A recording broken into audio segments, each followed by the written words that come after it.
Hi friends, welcome to relax recipes. இன்றைக்கி நம்ம பார்க்க போகிற ரெசிபி பார்த்திங்கன்னா, நம்ம டயர்ட்னஸ், ஸ்ட்ரெஸ் எல்லாத்தையுமே போக்கி உடனடியாக ஒரு புத்துணர்ச்சி கொடுக்கக்கூடிய ரெசிபி தாங்க. துளசி டீ எப்படி ப்ரிப்பேர் பண்ணுறதுன்னு பார்க்கலாம். 2 கப் அளவுக்கு தண்ணி எடுத்துருக்கேன். அதுக்கு ஒரு 6 எண்ணம் மிளகு சேர்த்துக்கலாம். ஒரு 1 டீஸ்பூன் அளவுக்கு துருவனை இஞ்சி. இது கொஞ்சம் காரம் ஜாஸ்தியாக தாங்க இருக்கும். கொஞ்சம் காரம் கம்மியாக வேணுங்கிறவங்க அரை டீஸ்பூன் சேர்த்துக்கோங்க. அப்புறம் துளசி இலைகள் இவ்வளோகான தேவைப்படாதுங்க. நம்ம போடுற 2 கப்புக்கு இந்த அளவுக்கு போதும். இதை நல்லா கழுவிட்டு சேர்த்துக்கலாம். காம்போடையே சேர்த்துக்கலாங்க. பெரிய காம்பு இருந்தால் மட்டும் அதை எடுத்துருங்க.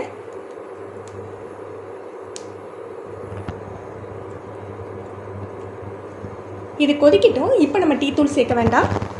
பொதுவாக இந்த மாதிரி டீ தயார் பண்ணையில் சில பேர் பார்த்திங்கன்னா இதோடு சேர்த்து புதினா இலைகள் போடுவாங்க, ஏலக்காய் போடுவாங்க, பட்டை கிராம்பு வைப்பாங்க, மசால் டீ மாதிரி. ஆனால் என்னென்னா தனி துளசி டீ தயார் பண்ணையில் அது எதுவுமே சேர்க்கக்கூடாதுங்க. இஞ்சி, மிளகு, துளசி மட்டும்தான் சேர்த்துக்கணும். ஏன்னா துளசிக்குன்னு உங்களுக்கு ஒரு ஃப்ளேவர் இருக்கும், புதினாக்குன்னு ஒரு ஃப்ளேவர் இருக்கும். பட்டை சேர்த்துக்கிட்டிங்கன்னா அதில் ஒரு வாசம் இருக்கும், ஏலக்காய் சேர்த்தா அதில் ஒரு வாசம் இருக்கும். இதெல்லாம் நீங்கள் கஷாயம் போடுறதா இருந்தால் இது எல்லாமே சேர்த்து போட்டு நம்ம கொதிக்க வச்சு கஷாயம் மாதிரி குடிக்கலாம். ஆனால் துளசி டீ தயார் பண்ணையில் இந்த மாதிரி எல்லாத்தையும் சேர்த்து மிக்ஸ் பண்ணக்கூடாதுங்க. துளசி, மிளகு, இஞ்சி 3 தான் சேர்த்துக்கிறோம். இது நல்லா கொதிக்கட்டும். கொதிச்சாக்க கடைசியாக தான் நம்ம டீ தூள் சேர்த்துக்கணும்.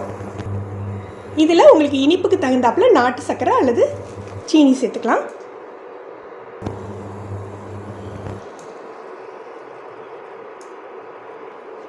நல்லா கொதித்து சாறு இறங்கிட்டு இப்போ தான் நம்ம டீ தூள் சேர்த்துக்கணுங்க. முதல்லையே டீ தூள் சேர்த்துட்டிங்கன்னா டீ தூளோட காட்டன் ஜாஸ்தி ஆகிடும். அதே போல் இந்த மாதிரி துளசி டீக்கு இதுக்கெல்லாம் டீ தூளோட அளவு ரொம்ப கம்மியாக தான் சேர்த்துக்கணும். 1/4 டீஸ்பூன்லேருந்து அரை டீஸ்பூன் வரைக்கும் சேர்த்துக்கோங்க. டீ தூளை ஜாஸ்தியாக சேர்த்துக்கிட்டிங்க, டீ பவுடர் ஜாஸ்தியாச்சு அப்படின்னா உங்களுக்கு டீ ஒரு கசப்பு கொடுக்கும்.